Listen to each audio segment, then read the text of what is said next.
Welcome to the Power in Motion podcast, the show for women who want to develop a kinder relationship with their body so you can feel healthy, happy, and confident without restricting food, doing torturous exercise, or constantly worrying about the number on the scale. I'm your host, Kim Hagel, size-inclusive fitness specialist and certified non-diet health and life coach specializing in body image. This podcast is here to provide weight-neutral, health at every size aligned information and coaching on sustainable habits and mindset shifts so you can feel your very best in the body you have right now. Let's lace up our runners and go for a walk while we chat. Hello, my friends. I'm so glad that you're back here this week, and I am so excited to share that after only 12 weeks of this podcast, we have already had 1,000 downloads of the Joyful Movement Show. I'm like doing a little dance in my desk right now. I can't even tell you how grateful I am for your support, but more so that I've been able to reach and serve you in this way. My main goal with my business and life in general is to make an impact. So it lights up my soul to see that this message is getting out there and making a difference in your lives. Thank you, thank you, thank you to all of you for being here and for listening. And for those who have left reviews or messaged me your comments, I read each and every one, and I really do appreciate them. If you're just tuning in for the first time, welcome.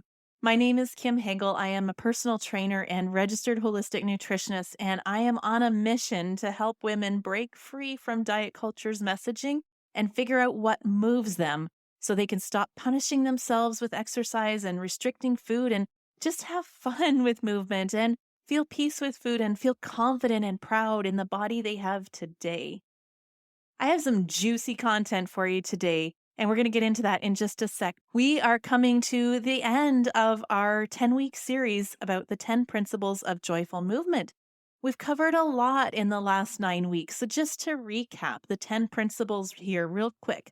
Principle number 1, we talked about rejecting the diet mentality, disconnecting your movement from the need to lose weight. So exercising to feel good, not to burn calories or earn food. Principle 2 was to embrace embodiment, which is the whole idea that we are more than a physical body. We want to honor our spiritual, emotional, and mental body's needs too when we're choosing movement. Principle 3 was to say no to punishment, forgetting the no pain, no gain mentality. We want to really get that exercise should never hurt. Say no to punitive, torturous exercise programs.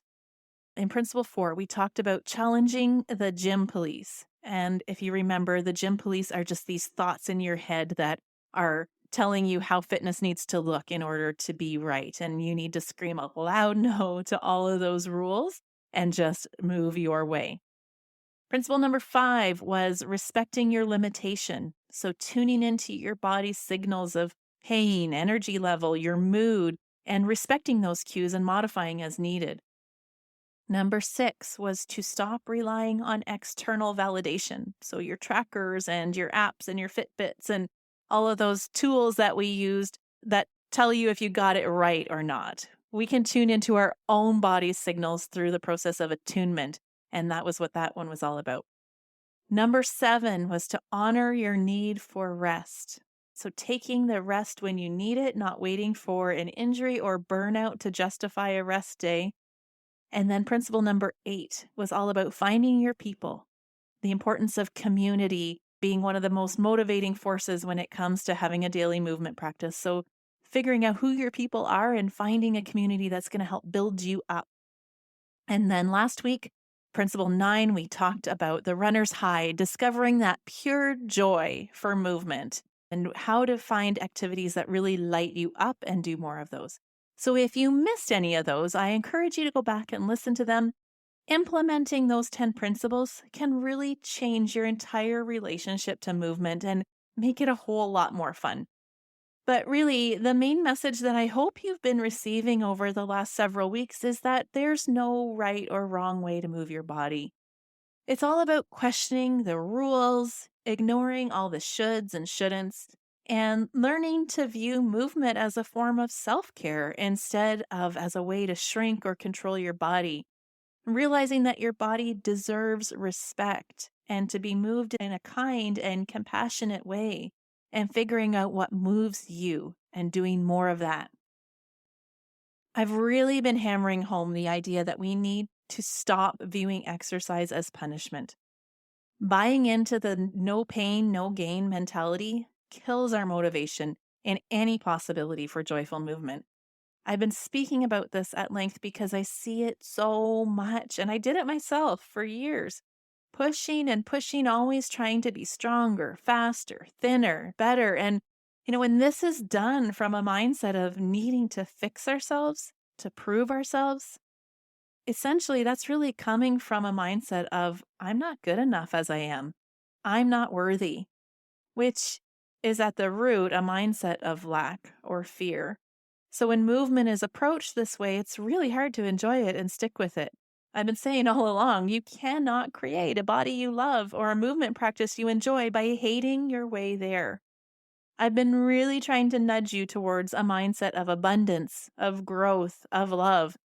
And even if you don't fully accept and love yourself or your body just yet, hopefully you're a little closer to believing that you're deserving of respect, that you're enough and worthy just as you are, and you don't have to prove yourself by dieting, losing weight, or killing yourself with punitive exercise. And as an aside, if you do still struggle with this mindset, it's really hard to have a good relationship with movement or food or your body if you don't feel worthy or feel that you're enough. And that's the exact work that we do in Right Body for me. And I really invite you to check it out if you're ready to transform that and really dig into the root cause of your struggles. Anyway, what's really cool is that when you have an abundant growth mindset, then movement can become this fun way to connect with your body and play and have fun. Once you discover movement that lights you up and makes you feel amazing, then you can start to challenge yourself on your terms, which is the 10th principle of joyful movement and what we're going to talk about today. You can experiment with different things to see what you're capable of, but all from a place of body respect and curiosity and growth and fun, rather from a place of needing to prove or change ourselves. So hopefully over the last several weeks, you haven't heard me say that you should never work hard or try anything difficult. That was definitely not the message I was intending to relay. It's good for our body to be challenged in different ways. However, you just need to balance that challenge with connection to yourself and kindness to make sure that you're respecting your limits and still enjoying the process. So, what does it mean exactly to challenge yourself on your terms? Well, first, it means you have to enjoy the activity. Even when you're working hard, you can still be enjoying yourself. It has to be fun for you on some level. Now, you might still grunt and sweat and swear. I mean, I do that, and people do this in my studio all the time. But behind that hard effort, I know they're having fun pushing themselves because they know, in my studio anyway, they never have to do something that they hate. And you don't need to either. I mean, for me, I hate burpees. I hate them. There is no part of me that would ever want to participate in any sort of burpee challenge or include them in my workouts, even if it's just for a second. So for me, that's a hard no. I mean, you might hate running, you might hate swimming, you might hate yoga, whatever the thing is, you don't have to do it if you don't like it. Number two, what it means to challenge yourself on your terms is to listen to your body and respect your limitation. Not every day is a day to challenge yourself. If you're tired or sore or coming down with something, or you're just not feeling it for whatever reason, those are the days to take it easy. You don't have to go for a personal record every time you go out. It's totally cool for some sessions that you just show up and go through the motions.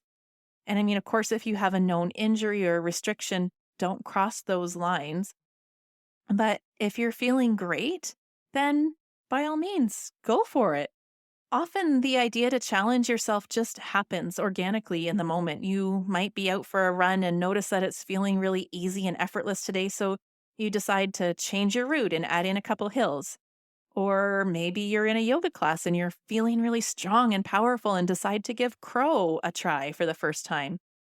Or perhaps you're doing some push ups and rather than going from your knees like you usually do, maybe you try one or two off your toes just to see if you can. Or you're out for your walk and maybe you decide to add a flight of stairs in. Those are all ways that you can challenge yourself on your terms in the moment. The third way that you can challenge yourself on new terms is trying new things.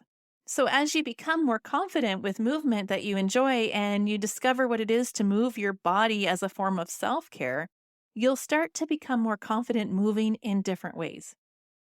As an example, if you're just starting out with a daily movement practice and you found that you really enjoy dancing at home, perhaps your next challenge is to join a dance group fitness class. Or if walking is your jam, maybe you'd like to challenge yourself by taking up hiking or joining a beginner running program. Eventually, maybe you'll try something different altogether, like lifting weights or Pilates or kayaking or rock climbing or playing soccer. Mix it up, right? I teach my clients to start building a movement toolkit, like a whole repertoire of a wide variety of movement options that they enjoy so that they have an abundance of things to choose from each day to keep things fun, interesting, accessible, and adaptable. The fourth way that you can challenge yourself on your own terms is competing in an event. So, disclaimer, competition can be a little bit tricky, and it all goes back to the mindset behind it, like I talked about at the beginning of the episode. I mean, in my past, I competed in running and triathlon events, but I didn't have a very healthy mindset around it. It was all about proving myself to mostly myself and validating my worth through my athletic abilities. And that would result in overtraining and stress, nervousness about the event, and sometimes even injury. So if you're there right now, then I would not recommend races or competing for you at this time. However, if you've healed your exercise mindset and you're respecting your limitations and it's fun for you, then competing in a race or an event can be a fun way to challenge yourself on your terms to see what you're capable of. Races are usually a really great community event. It's a fun way to connect with other like minded individuals. Usually, there's a charity of some sort that they're supporting, so it's a great way to give back. And it can even be a fun way to travel and see the world, but only if it's fun. If it's not fun for you to compete, volunteering at an event like that is another great way to take in the spirit of the event without feeling any pressure to perform. I did that myself for a couple of years while I was healing my exercise mindset and also when I was pregnant or had a small baby at home. So, how does it feel? Or how do you know if you're challenging yourself on your terms? Well, let's start by how it doesn't feel. It should never feel like torture or punishment. If you're challenging yourself on your own terms, it shouldn't feel awful. It definitely should not hurt. You shouldn't be dreading the whole experience and counting down the seconds till it's over. You should not feel ashamed or disappointed in your efforts or your performance. You should not be having thoughts of that wasn't good enough or I could have done better. There should be no comparison to others, jealousy, envy, or judgment towards someone who might have got a better result than you. These are all thoughts that would accompany pushing yourself from a lack mindset. These actions and results come from a place of wanting to prove or fix yourself, wanting to change or feel worthy. These are all fear-based feelings. On the contrary, if you're challenging yourself on your terms, you're going to feel empowered, connected to your body, inspired, and curious. You'll feel proud of yourself regardless of the actual outcome. You'll be pleased with your attempt, with your accomplishment, irrespective of anybody else's result. And you know what? You're going to be happy for them too. Your body will feel strong, powerful, and alive. You're going to be able to see how far you've come and celebrate your efforts. These are all actions and results that come from a mindset of growth and abundance and already knowing that you're enough. A great litmus test to ask yourself when you're challenging your body is this respectful? Or is this fun for me and my body?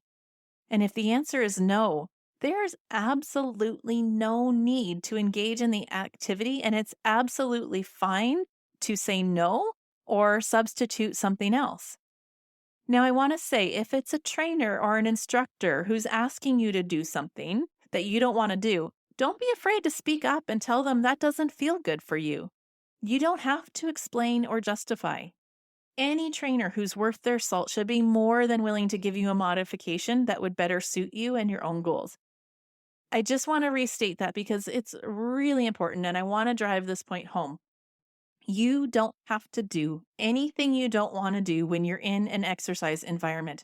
Your body is yours alone, and the decision about how to move your body is yours alone as well. Don't let anyone make you do things that you hate, that hurt, that make you feel less than or not good enough.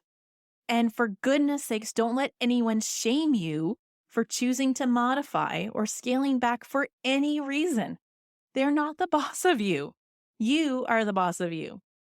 I really, really hate the whole drill sergeant persona that's often attributed to trainers, partly because it paints us all with the same brush and not a very nice one at that, but mostly because it's so disempowering to the client and it kills joyful movement, and it's the exact thing that keeps people on the start-stop cycle, viewing exercise as this horrible, hateful activity. Your trainer should give you oodles of options and choices for movement so that you have the power to decide how you're going to challenge yourself on that particular day. And they have zero right to question your choice. Okay, rant over. I got a little fired up there, but I just feel so strongly about that topic. I just felt it really important to state because I know we put trainers on a bit of a pedestal and we assume that they know what's best for us. And if we don't listen to them, that we won't achieve our goal. But at the end of the day, the trainer works for you and you're the one in charge. There are oodles of ways to train a person for any goal, and it's your trainer's job to be creative and figure that out while honoring your personal preferences. All right, so that is all I got for you today. I hope that this episode got you reflecting a little bit on what it might feel like to challenge yourself on your terms. Maybe you're thinking of some new or different ways that you could add to your movement toolkit to challenge your body in a different way. Hopefully, you feel empowered to know when to push and when not to, and feel confident making that decision for yourself. And now that we've wrapped up this 10-week series outlining all the principles of joyful movement, we're going to switch gears and get into some other topics. If you have suggestions, I welcome them. You can DM me and let me know some things that you're curious about. I've actually got some guests lined up to chat with you in the coming weeks as well, which will be really fun. And next week, we're going to talk about goal setting, which I know is something we usually talk about right at the start of the year, but I'm doing it now because often by this time, we're starting to lose momentum on those New Year's goals. So I thought it would be timely to share how I teach my clients how to set goals. I've got a really unique system that turns SMART goals on its head, and it really does work and gets results. So make sure you tune in next Monday to hear that episode. In the meantime, I want to thank you so much for being here and supporting this movement of mine. I'm so grateful for each and every one of you. Remember that you can find me on Instagram and Facebook at Radiant Vitality Wellness, and you can learn more about how to work with me on my website, which is radiantvitality.ca. Bye for now, friends. Thanks for tuning into the Power in Motion podcast today. If you love what you're learning here, then I invite you to take the next step of embodying these concepts into your own life so that you can live your healthiest, happiest life and never again feel held back by your body. Coaching is the fastest, most efficient pathway to taking what you know in your head to actually applying it and seeing results. Whether you're looking to make changes around movement, food, body image, or all three, I'm here to help you nurture a kind, respectful, and trusting relationship with your body so you can feel your very best. Click the link in the show notes to book a free consultation, and together we'll uncover what's getting in the way of you having the results you want. You'll leave this call knowing exactly what you need to work on, and together we'll explore whether one of my coaching offers is a good fit for you. I can't wait to meet you.